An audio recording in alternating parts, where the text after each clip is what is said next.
அனைவருக்கும் வணக்கம். நான் உங்கள் ராணி ராஜ்குமார். இன்றைய காலகட்டத்தில் நாம் எதை செய்தாலும் இதனால் எனக்கு என்ன லாபம் என்று தான் யோசிக்கிறோம்.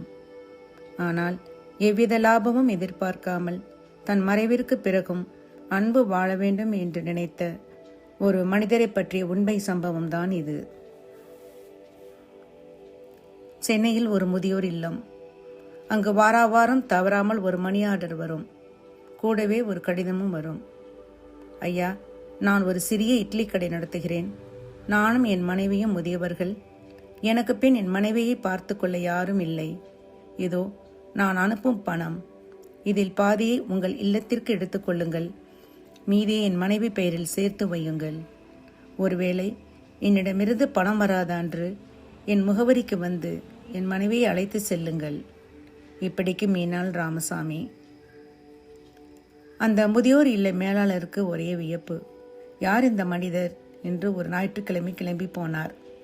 அங்கே கண்ட காட்சி அவரை உறைய வைத்தது. ஒரு சிறிய தகர கொட்டகை. 70 வயது முதியவர் இட்லி ஊற்றிக் கொண்டிருந்தார். அந்த பகுதியில் கூலி வேலை செய்பவர்கள், மாணவர்கள் என பலரும் சாப்பிடுகிறார்கள். விலை வெறும் 5 ரூபாய். மேலாளர் ஆச்சரியமாக கேட்டார், ஐயா, இந்த காலத்தில் 5 ரூபாய்க்கு இட்லியா? அதுவும் கல்லாப்பெட்டியில் ஆள் இல்லாம எல்லோரும் அவங்களே காசை போட்டுட்டு போறாங்களே, யாராவது ஏமாத்தினா என்ன செய்வீங்க? அந்த முதியவர் சிரித்துக்கொண்டே சொன்ன பதில் நம் இதயத்தை தொடும். யாராவது காசு கொடுக்காம போறாங்கன்னா அவங்க பசியோடு இருக்காங்கன்னு அர்த்தம் தம்பி. பசியோடு இருக்கிறவன் சாப்பிட்டு போறதிலே எனக்கு மகிழ்ச்சி தான். இதுவரை எனக்கு நஷ்டம் வந்ததில்லை. சில மாதங்கள் கழிந்தது. மணியார்டர் நின்று போனது. மேலாளர் பதறி போய் அங்கே சென்றார். அங்கே இட்லி கடை நடந்து கொண்டிருந்தது. ஆனால் அந்த முதியவர் இல்லை. அவர் மறைந்து 20 நாட்கள் ஆகிவிட்டது. அவர் மனைவி மட்டும் தனியாக போராடி கொண்டிருந்தார். மேலாளர் அந்த பாட்டியை தங்களோடு வரும்படி அழைத்த போது அவர் சொன்னார், வேண்டாம் ஐயா, என் கணவர் போன பிறகு இந்த ஊர் மக்கள் காட்டிய அன்பு என்னை நெகிழ வச்சிடுச்சு. என்னால் முடிஞ்ச வரைக்கும் இந்த சேவையை தொடருவேன். என் கணவர் அனுப்பின பணத்தை நான் அனுப்புகிறேன். அது அந்த முதியோர்களுக்கு பயன்படட்டும்.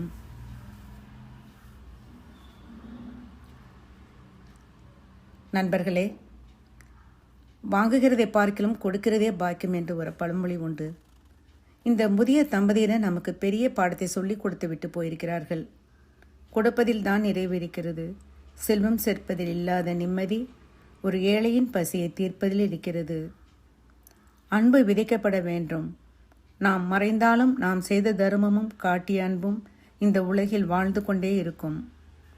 உலகமே ஏமாற்றம் என்று நினைக்கும் போது அவர்கள் பசியோடு இருக்கிறார்கள் என்று நினைக்கும் அந்த பெருந்தன்மைதான் உண்மையான பக்தி. இறுதியாக, வாழ்க்கை என்பது நமக்காக வாழ்வது மட்டுமல்ல, பிறருக்காகவும் வாழ்வதுதான். இன்று உங்களால் முடிந்த ஒரு சிறிய உதவியை பிரதிபலன் பாராமல் ஒருவருக்கு செய்யுங்கள். அன்று உங்கள் இதயம் அடையும் அமைதிதான் உண்மையான பரலோகம் என்று சொல்லி இந்த கதையை முடிக்கிறேன். மீண்டும் ஒரு நல்ல கதையோடு உங்களை சந்திக்கிறேன். நான் உங்கள் ராணி ராஜ்குமார்.